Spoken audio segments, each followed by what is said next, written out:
आस्था की दिव्यता और परंपरा की वो डोर जो सरहदों से नहीं, श्रद्धा से बंधी होती है। ये सिर्फ एक यात्रा नहीं है, ये दो राज्यों के दिलों को जोड़ने वाली हजारों साल पुरानी परंपरा की जीवंत तस्वीर है। जिन दो सीमाओं को एक नदी ने बांट दिया, उत्तराखंड और हिमाचल प्रदेश, उन्हें फिर से जोड़ दिया संस्कृति, आस्था और श्रद्धा की डोर ने। और उस डोर के सूत्रधार हैं छत्रधारी चालदा महासू देवता। पहली बार 4 भाई महासू में सबसे छोटे चालदा महासू देवता हिमाचल के लिए रवाना हुए, जहां वे पूरे 1 साल निवास करेंगे। इस यात्रा में ऐसा दृश्य देखने को मिला जिसे देखकर आंखें भर आएं और रोंगटे खड़े हो जाएं। एक तरफ उत्तराखंड, जहां अपने देवता के विदा होने का गम है। गांव-गांव में हजारों लोगों की आंखें नम हैं, भीगे चेहरे और दिल से निकलती सिसकियां। लोग रो रहे हैं क्योंकि लोगों के रक्षक, न्याय के देवता कुछ समय के लिए अपने धाम से विदा ले रहे हैं। और दूसरी तरफ टोन्स नदी के उस पार हिमाचल प्रदेश, जहां वही देवता खुशियों का उत्सव बनकर उतर रहे हैं।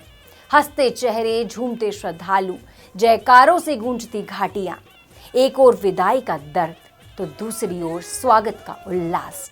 यही है आस्था की सबसे अद्भुत सुंदर तस्वीर। छत्रधारी चालदा महासू महाराज 4 महासू देवताओं में सबसे छोटे भाई, जिन्हें उत्तराखंड और हिमाचल के बड़े हिस्से में रक्षक या न्याय के देवता के रूप में पूजा जाता है। चालदा महासू महाराज की यह ऐतिहासिक प्रवासी यात्रा शनिवार रात को हिमाचल प्रदेश में प्रवेश करती है। मीनस नदी के तट से यह देव यात्रा जिला सिरमौर के द्राबिल गांव में दाखिल हुई और यहां उमड़ पड़ी लगभग हजारों श्रद्धालुओं की भीड़। दूर दूर से लोग पहुंचे थे, सिर्फ एक झलक के लिए, सिर्फ दर्शनों के लिए। महासू महाराज की जय के जयकारों से पूरी शिलाई घाटी गूंज उठी। यह वही ऐतिहासिक क्षण था जिसका लोग बरसों से इंतजार कर रहे थे। द्राबिल पहुंचते ही द्राबिल मंदिर से बोठा महासू महाराज की पालकी बाहर लाई गई। इसके बाद छत्रधारी चालदा महासू महाराज की पालकी से उनका पारंपरिक मिलन कराया गया। दोनों भाइयों बोठा महाराज और चालदा महाराज का ये मिलन विशेष आस्था का केंद्र बना। यूं तो हनौल में बोठा महाराज का मुख्य मंदिर स्थित है, जबकि द्राबिल गांव के मंदिर में भी उनका चिन्ह स्वरूप पालकी विराजमान है।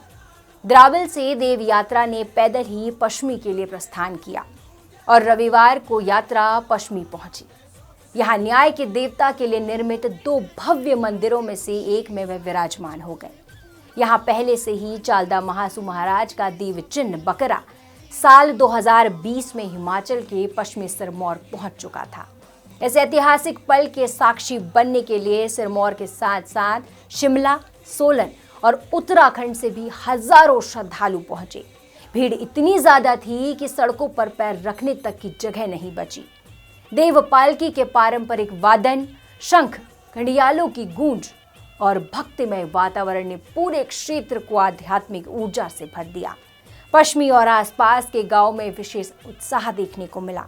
घरों और मंदिरों को सजाया गया, स्वागत की तैयारियां हुई। यह यात्रा बताती है कि आस्था की कोई सीमा नहीं होती। देवता जब चलते हैं तो सिर्फ पालकी नहीं चलती, चलती है संस्कृति, चलती है परंपरा और जुड़ जाते हैं 2 राज्य, 2 सभ्यताएं एक ही विश्वास में। उत्तराखंड की नम आंखें और हिमाचल की मुस्कुराहटें दोनों मिलकर छत्रधारी चालदा महासू महाराज की महिमा का सबसे सुंदर प्रमाण बन जाती है। जय महासू।